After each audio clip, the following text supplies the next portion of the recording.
nekk ci turam ak ci santam ma commencé sama goro professeur Mbaye Thiam parce que sama mag la sama goro la te bëgguma fàtte ko ci lim bi mu jóge fi mer dem jëli sërëm indi fi crise boo xam ne beneen conférence moo koy faj donc il faut ma nuyu ko au départ rek régler loolu après nag ma teg ci kilifa yi fi nekk yëpp ak soxna yu baax yi fi nekk yëpp nuyu nag beral nuyoo nag sama xarit di sama doomu ndey di professeur Mamadou Lamine Diallo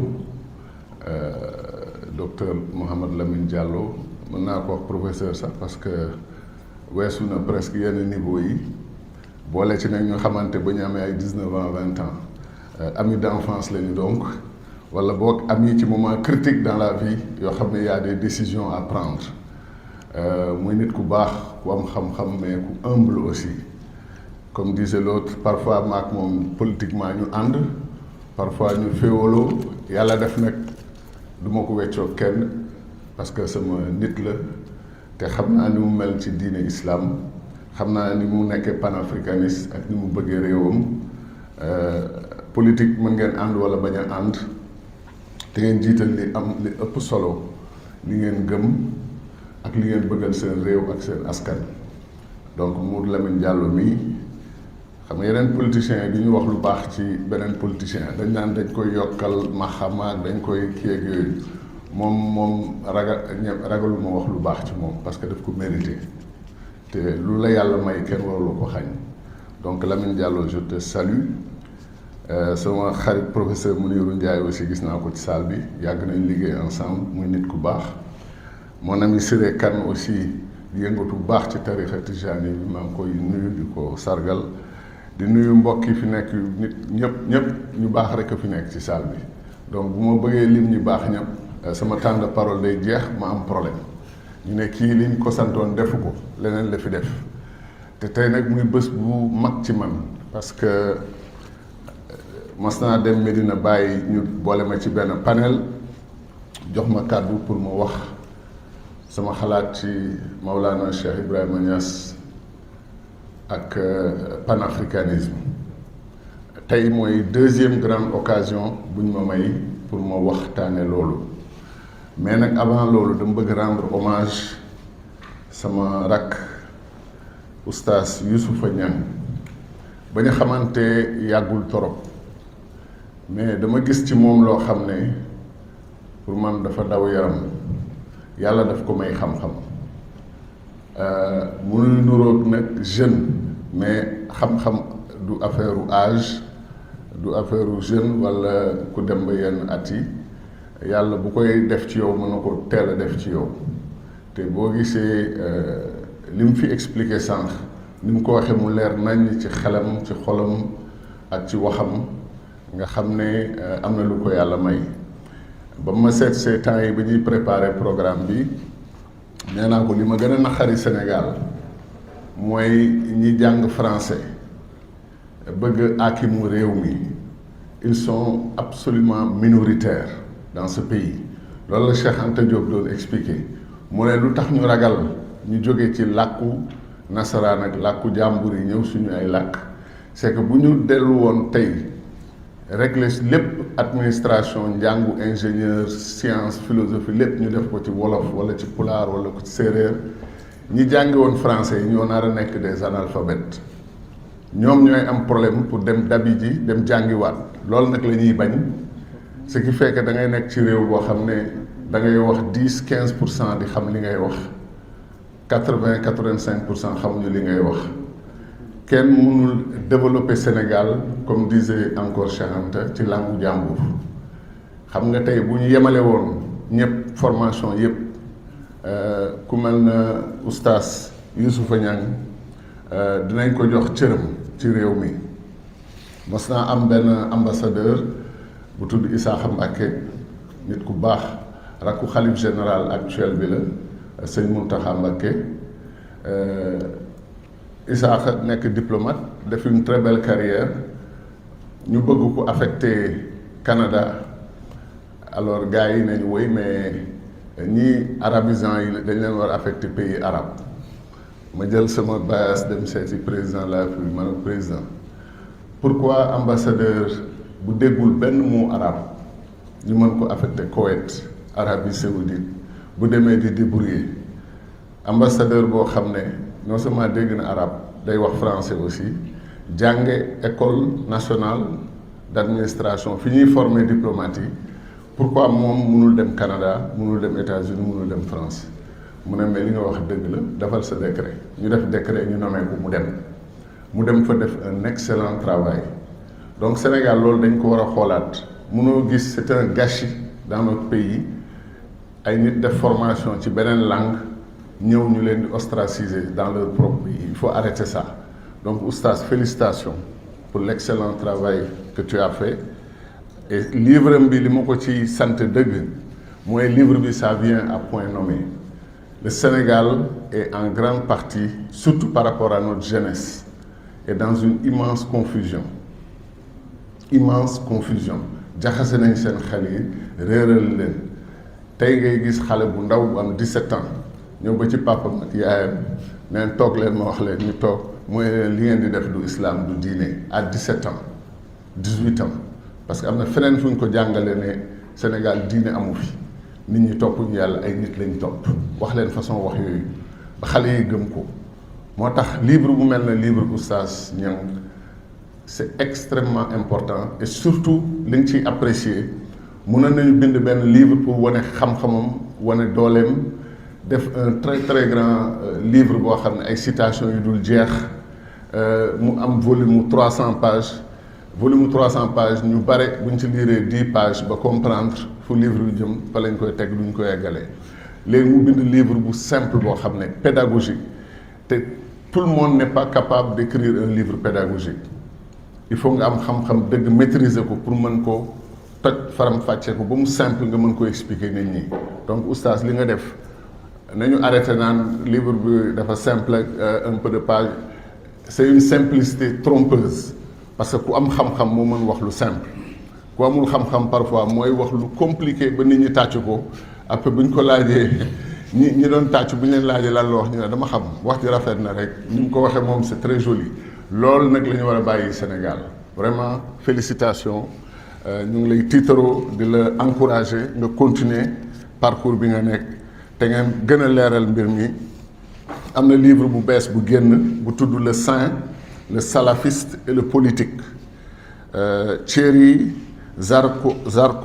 voilà ma xool Thierry Zarkon moo ko bind livre bu extraordinaire la boo xam ne boo xoolee li oustaz wax fii daa ci comprendre lu bare ci livre boobu ñu ngi wane ce qui se passe dans les sociétés musulmanes grand titre mooy l'islam déchiré l'islam déchiré après mu tuddee sous-titre bi le saint le salafiste et le politique fii lay expliquer li xew tey ci islam ay nit jóg ne waruñu topp kàngamu diine islam yi donc pour ñoom ñu ne y a deux islam l'islam des mosquées ak ñoom ak l'islam des mausolées nee na ñun dañu topp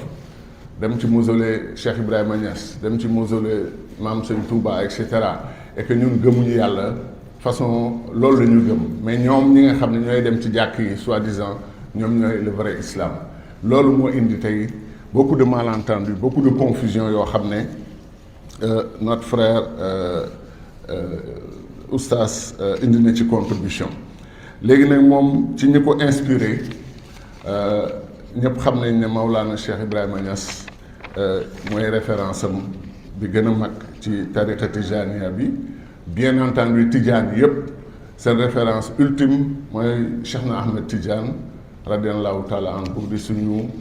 wasila di suñu inspiration ñun ñëpp mais ci biir loolu tamit am na ñu gën a expliquer Cheikh na Ahmed Tidiane muy Cheikh Oumar Foutiyou li mu def fii Sénégal ba nga xam ne tarixa bi law na fu nekk léegi nag ñu laaj ma question ci intégration africaine rôle bi ci Tidiane mën a jouer. di réfléchir ci thème bi affaire intégration africaine comme ni ko professeur Thiam doon expliquer léegi alors maa ngi xamatuma sax ci ban làkk laay wax fu mu nekk nii l'essentiel mooy nit ñi mbokk yi comprendre ce que j'essaie d'expliquer mais je me suis dit que bu dee une des plus grandes réalisations de l'islam au Sénégal, l'islam politique, mooy la révolution du Fouta Toro de Thierno Souleymane Baal. Dès que vous faites une petite enquête ou que vous écoutez les sachants qui ont étudié cette question, vous vous rendez compte que Thierno Souleymane Baal est allé au Fouta Djallon où il y avait déjà un système d'Almamia qui était installé et il est allé étudier leur expérience. Donc ça prouvait quelque part qu'eux, ils n'avaient pas de problème, ils ne croyaient pas aux soi-disant frontières qu'on était en train de mettre en place. J'ai appris aussi que dans ma propre famille, elles sont de Saldé, Tebougout, le village de Saldé, au Fouta Toro, dans le département de Podor, au bord du fleuve, dans des maillots. Un de leurs ancêtres qui est très célèbre s'appelait Amadou Balejo, moi Amadou de teint noir, parce que son frère s'appelait Amadou Bodejo, il était de teint clair. Alors kenn ki ñu ne waliyu la Amadou Bodejo, mais Amadou Balejo ñu ne sëriñ bu mag a mag la woon. Qu'est-ce qu'il a fait? Temps yii laa doon laaj suñu mag ñi ne fan lañ ko denc fii Sénégal ñu ne ma kooku almaami Fouta Djallon ba mu amee benn guerre daf ko sollicité mu takk li pulaar yi naan konu takk benn lever une armée 1000 personnes 2000 combattants ñu dem jóge Fouta Toro dem ba Fouta Djallon dem dimbali ji almaami boobu ci combat am contre ñi ko attaqué woon moom foofu la ñàkkee bakkanam donc il n'est jamais revenu. Alors boo xoolee loolu nga ne donc ñii seen collaboration ci biir Afrique mosul dog et qu'en vérité ñoom ils n'avaient aucun problème. Cheikh Oumar Foutiyou li mu jaar Gambie jaar Guinée dem ba Mali sama papa mi nga xam ne omarien à 200% la ñi ko xam mag ñi ko xam non sérieusement toute sa vie loolu la ko consacré liggéeyal Cheikh Oumar Foutiyou bien sûr liggéey Cheikh na Ahmed Tidiane parfois li mu doon tiitaroo sax te moom barewuloon tiitara mais parfois quand même daan na tiitaru tuuti yàlla na ko yàlla yërëm dañuy toog ba ci ak mu ne ma Cheikh def naa ziara Fès 34 fois après bu ma xoolee mu ne mais nag ñaari yoon rek nga ma ci yóbbu de li ci vraiment yóbbu sa bopp ma ne ko waaw très bien loolu yëpp ci bare tiitar bi la mais c'est très bien Ousmane Gadio ensuite dem na Aïdou Madi 4 fois dem ziara ji Cheikh na Ahmed Tidiane fi mu juddoo kër gi mu juddoo donc moom son problème newoon na mooy balaa muy génn àdduna fépp fu waliyu Tijaan tëdd ci Afrique de l'Ouest wala feneen fu ñu ko wax il faut mu dem fa première fois bi ma yàlla mayee moyen jëndal ko oto góor gi tegu ci 1 mois mu dem song désert Mauritanie ne day dem ci benn waliyu Tijaan bu ñu ko wax boo xam kooku rek ko dese woon ci zone bi fa la oto ba yem panne ci yoon bi chauffeur a mënul dawal ci désert bi mu toj moteur bi toj lépp ñu bis ne ma Cheikh man de kontaan naa ci sama ziyaare mais nag oto ba yàqu na de ma ne ko du ziyaare ba la gënal oto bi mu ne waaw moo ma gënal oto bi ma ne kon baax na voilà donc c'est pour dire que environnement yooyu la ñu màggee ñëpp xam nañu aussi digganteem ak Thierno Seydou Nourou Tall dafa demoon ba xam ne dégg naa Thierno ba mu yegg ay 110 ans jëm kaw bu doon bañ sax ndékki wala yooyu dañ ko naan woo leen Ousmane Gadio buñ ko nee waleen ko mu ne lu leen koy doy ñoo ko dañ ko naan bul ñëw tey Thierno dafa bañ a lekk mu ne kon indi leen ndékki bi gaaw gars yi indi ko parce que mënu loon toog une journée te gisu ko moo tax ba mu génnee àdduna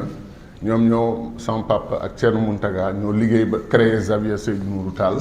tabaxal ko seen bopp wut seen ay appui après mu créé moom sama papa Habab Cheikh Oumar l'association des amis de Cheikh Oumar Foutiyou nekk le premier président de l'association donc moom daal toute sa vie Tijaniya la ko consacré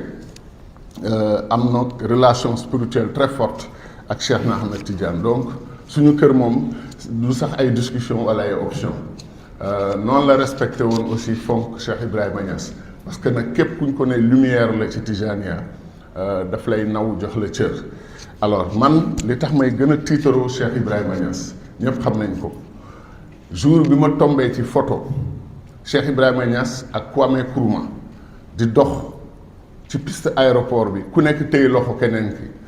li disons pas lu jóge ci man mais li dugg ci man ci mbégte kenn mosuma gis lu mel noonu dans ma vie. J'étais impressionné. Après j'ai commencé à demander aux anciens ñu ne ma mais xanaa xamoo léegi xaw ma ndax dañ naan Cheikh Ibrahima Niass était Nkrumahiste wala Nkrumah était Niassiste wala Niassène, mais les deux étaient inséparables. Nkrumah lu mu nekkoon chrétien yëpp ci kilifa diine yi nekkoon ci Afrique de l'Ouest daanul weccoo kenn ak Cheikh Ibrahima Niass. Cheikh Ibrahima Niass noonu la meloon ak Gamal Abdel Nasser ba doomu Nkrumah Samia Nkrumah moo ma nettali mu ne Nkrumah toog na bu mu neexoo amoon na benn première épouse après malheureusement mbir ma tas mu wut mu bëgg am une deuxième épouse mu def comme mag ñi ñu doon def bu njëkk ba amuñu ci benn gêne nga woo sa xarit wala sa mbokk ne ko wutal ma soxna boo xam ne xalaat nga ne et cetera. Donc noonu la wooyee Nasser ne ko dama bëgg jabaru égyptienne pour def le pont entre l'Afrique noire fii ak yéen ñi nekk Afrique boobu côté Afrique boobu. Il paraît Nasser ñoo ko démarché tànnal ko benn soxna envoyé ko seen doom moo ma nettal loolu Samia mu ne sama papa ak sama yaay ñuy njëkk gësante aéroport ba Nkrumah demee di accueillir day jël affaire yi ndànk-ndànk ndaw si day ñëw mu nuyu xamanteeg moom après dina xool ndax mbir mi dina mën a marché mu ne mais au lieu ñu def 30 minutes aéroport ñu def plus de 3 heures protocole naan leen nañ dem ñuy waxtaan rek mu ne ba ñuy génn ku nekk ñu téye loxo keneen kii mu ne donc sa yaayam ne ko noonu la mbir mi sottee ba ñu sëy malheureusement yàggul topp ñu coup d'état Nkrumah complot bu mag américains yeeg occidentaux yeeg ñëpp doo seen complot coup d'état Nkrumah yàqal Afrique lu bare tardel ñu ay siècle moo ñu waral situation bi ñu nekk nii parce que Nkrumah c'était non seulement un héros mais li mu fi def ba léegi on n'arrive pas à dépasser son œuvre en termes de vision pour le développement de l'Afrique et il a prouvé que le problème fondamental de l'Afrique c'est un problème de leadership. Kenn sonnaluñu en Afrique dama koy wax sama baat ci kaw te ragalu mu wax ko te dama ko yàgg wax kenn sonnaluñu Afrique ku dul suñu leaders yi les leaders africains de 1960 à nos jours mën nga ci seppi quelques leaders yoo xam ne dañu gëmoon Afrique bëgg Afrique xam li yàlla defal Afrique que yàlla dafa beral loxo Afrique ñooñu dañ ko comprendre ñooñu nag presque majorité bi dañ leen a boom Lumumba dañ ko rey Cabral dañ ko rey Boganda dañ ko rey Ñoobe dañ ko exécuté mën nga continuer noonu ba Thomas Sankara képp ku tekki Afrique bëgg jëmale Afrique kanam wala siggil Afrique gars yi dañ ñëw éliminer la loolu nag tax ba leader yi ñu am nii maanaam deuxième choix la ñu ak troisième choix ak ñoom seen mais les vrais leaders yi nga xam ne ñoo mënoon siggil Afrique jëmale ñu kanam malheureusement kenn joxu leen seen wàll seen gëdd. Cheikh Ibrahima Niass ñëpp xam nañ ni meloon Sénégal xam nañ ni aussi liñ ko teg fii ci coono isolé ko ci réewam joxuñu ko cëram joxuñu ko wàllam am na ay discours yu bari yu muy dégg ay taalibeem doon expliquer niñ ko doon maltraité ba nga xam ne nag lii français yi naan nul n'est prophète chez soi loolu moo ko dal nul n'est prophète chez soi. Cheikh Ibrahima Niass je vous jure j'ai eu la chance waxtaan ak chef d'état africain yu bare bu ñu expliquer ba laaj ma ay question islam Sénégal ma expliquer les grands courants et ñoom seen bu mooy tudd Niass rek gars yi ne kenn ci ñoom bokk un chef d'état mu interrompre ma ne mais est-ce que xam nga mon pays là c'était le président tchadien mu ne ma fii xaw ma ndax xam nga ko ou pas mais presque ñëpp ay Niassène lañu taalibe en tout cas yu bare Niassène lañu ma ne ko mais yow miy wax Niassène yow nag mu ne bien sûr que je suis Niassène ma ne ko Niassène pratiquant wala Niassène rek mu reetaan mais Cameroun boo demee ñu neel Niassène République centrafricaine mouvement ya fa amoon noonu musulmans yi doon révolté wu contre le système ñu bare bu mu waxtaan ak ñoom ñu ne ma ay Niassène lañu Niger Niassène Mali mais le centre du système Niassène en Afrique c'est bien entendu le Nigeria moom ñoo jël raaya bi ñoo jël ndam li mais sama mag imam Assane Cissé yàlla na yàlla yokk am na mag bu naan bàyyi leen di wax yàlla na yàlla yokk leeram yàlla parce que xamu leen ñaanal leen ko yàlla na ko yàlla xaaree aljanna. donc sama mag boobu ba mu ñëwee jaale si ma sama papa benn jeudi la woon aéroport la jógee États-Unis def fa 2 heures toog di xaar ba ay 8 heures nee na kenn du fëgg nit à 6 heures du matin pour jaale ko mu ñëw sama kër 8 heures ñu toog waxtaan ba 9 heures ba muy dem mu ne ma naa la dimbale ci Soudan ma ne ko mu ne ma Soudan Cheikh Ibrahima Niass moo ko naroon moom presque à 100% bu dul woon ñaseen yi foofu malheureusement dañoo féewaloo am ñaari groupe mu ne bu dul woon loolu presque Soudan bi yëpp à 100% ay ñaseen la ñuy doon mu ne mais am naa fa ay leaders yu bare naa leen woo yow nga dem fa nga ramener la paix au Soudan mën nga ko ma ne ko mais nag kooku il faut maak yow ñu ànd mu ne ma non dafa am diplomatie officielle ak diplomatie nëbbatu bàyyi man ma nëbbatu yow nga nekk officiel après ñu ree jeudi boobu la dellu jeudi bi ci topp ci guddi moom ci boppam mu génn àdduna ce qui fait que Medina Baye 5 heures du matin 6 heures du matin maa ngi fa ñëw taxaw maa fa jiitu pour ñëw pour feddali kóllëre bi am sama diggante Cheikh imam Assane Cissé ak famille am ak petit frère bi Cheikh Tidiane ki nga xam ne moom tamit sama xarit la di nit ku baax.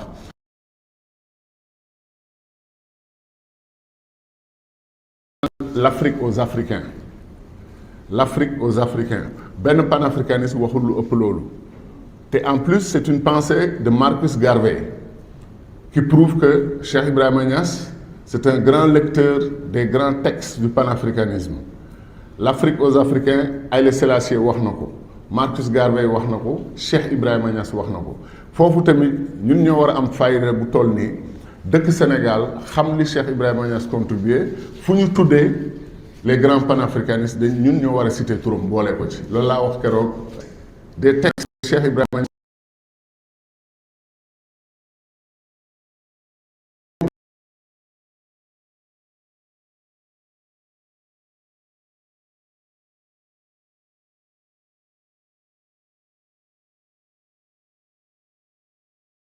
Garvey pour la diaspora africaine.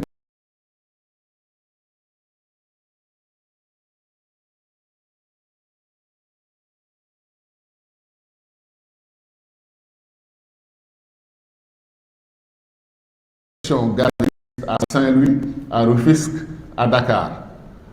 Et des Sénégalais qui défendaient déjà Marcus Garvey et qui cachaient son journal sous le manteau pour ne pas être arrêté par l'administration coloniale. Donc ce Marcus Garvey a laissé un grand message. Dieu a fait que son fils, Julius Garvey, est un chirurgien, médecin chirurgien. À ce jour, il nous appelle pour discuter avec nous et il veut venir au Sénégal faire une grande conférence. Il continue de défendre les idées de son père. Il a 81 ans, 82 ans. Donc, on doit leur parler de Cheikh Ibrahima Niass et de son immense contribution. Une anecdote, c'est le vice-président du Ghana, Soujon Kufuor. Quand il est venu ici une première fois, vous vous appelez your name is Cheikh Tidiane? Je lui dis oui. Il me dit quelle est votre relation à la Tijania? Je lui dis mais je suis né au cœur, dans le système. J'ai du sang Tijania partout dans mon corps. Après on a rigolé. Il me dit écoute, est-ce qu'on peut avoir un petit pacte secret? Je lui dis lequel? Il me dit moi je suis vice-président du Ghana, maintenant je suis coincé. Je ne suis pas libre. Alors que moi, rester 2 mois sans venir prier sur la tombe de Maulana Cheikh Ibrahima Niass, ça m'est inacceptable. Donc, est-ce qu'on peut faire un deal? Je lui dis lequel? En tant que ministre des Affaires étrangères, je t'avertis, tu n'informes pas le président Wade, tu n'informes pas le protocole. Je ne veux pas qu'on vienne avec des voitures me chercher parce que je viens en talibé pour aller directement à Medina Baye et prier sur la tombe de ma référence et rentrer chez moi. Je lui dis, monsieur le vice-président, je vous le promets. Et je vous jure qu'on a fait plusieurs visites. Ce n'est pas que c'était secret. Je trouvais un moyen la première fois, j'en ai parlé au président Wade et je lui ai dit, il veut la discrétion absolue. Je vous l'accorde tous les deux. Donc, avec Feu Bruno Diatta, qui est un grand monsieur aussi, que Dieu ait pitié de son âme, j'allais à l'aéroport avec une voiture banalisée. On récupère le vice-président du Ghana.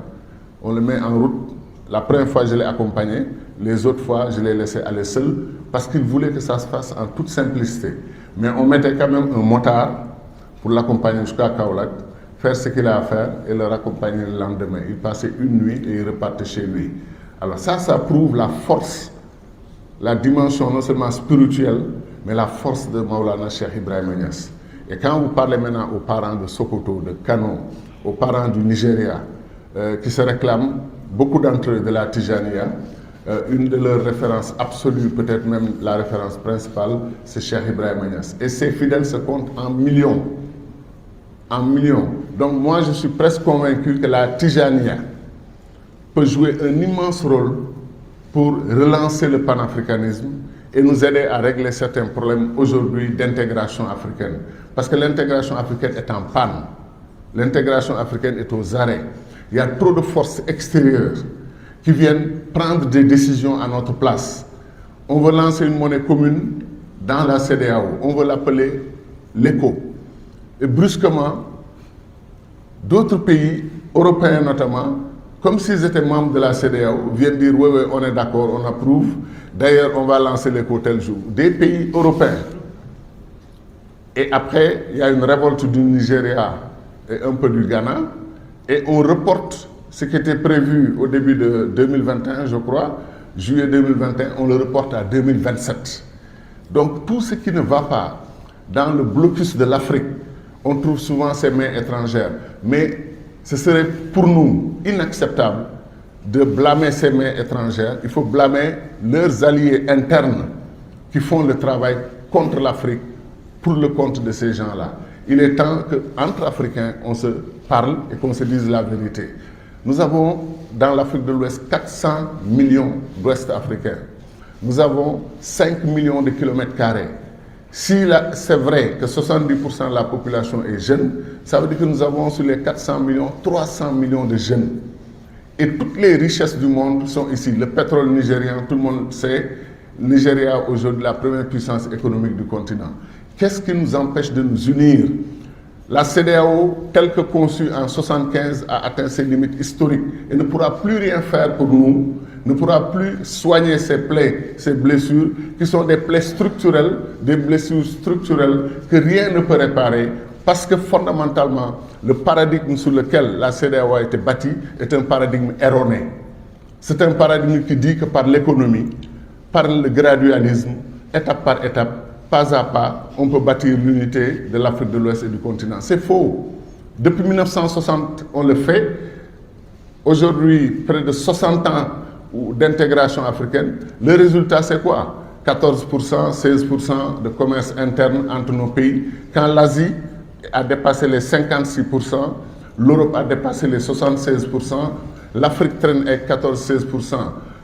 L'Afrique de l'Ouest n'est pas intégrée, le reste du continent n'est pas intégré. Nos États veulent vivre avec 54 États, 54 chefs d'État, 54 escortes présidentielles, 54, etc., etc. Ça suffit, ça a échoué. On est en train de saboter littéralement le développement de l'Afrique. Et aujourd'hui, nos jeunes, ils meurent en mer, ils meurent dans le désert. Ils sont même parfois vendus en esclavage sur le marché, des marchés d'esclavage en Libye. Et on voit un président africain, notamment le président tunisien pour ne pas le nommer, demander aux hordes d'envahisseurs de l'Afrique subsaharienne de ne plus venir chez eux, parce qu'eux, ils sont arabo-musulmans. Et aucun chef d'État de l'Afrique n'a pris la parole pour dire que ceci est inacceptable. Voilà les formes d'intégration qui ne marchent pas.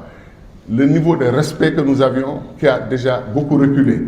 0 pays émergent en 60 ans d'indépendance africaine, en 60 ans d'intégration africaine. Tous les problèmes de l'Afrique sont sur la table. L'éducation, la santé, l'agriculture, les infrastructures de base, l'énergie. 600 millions d'Africains sur 1,3 milliard n'ont pas accès à l'électricité. 600 millions. 300 millions d'Africains vivent la famine ou sont au bord de la famine. 300 millions. Dans le continent qui a le plus de ressources hydriques, qui a le plus de terres arables, qui a les meilleures terres pour être le grenier du monde et nourrir le monde entier.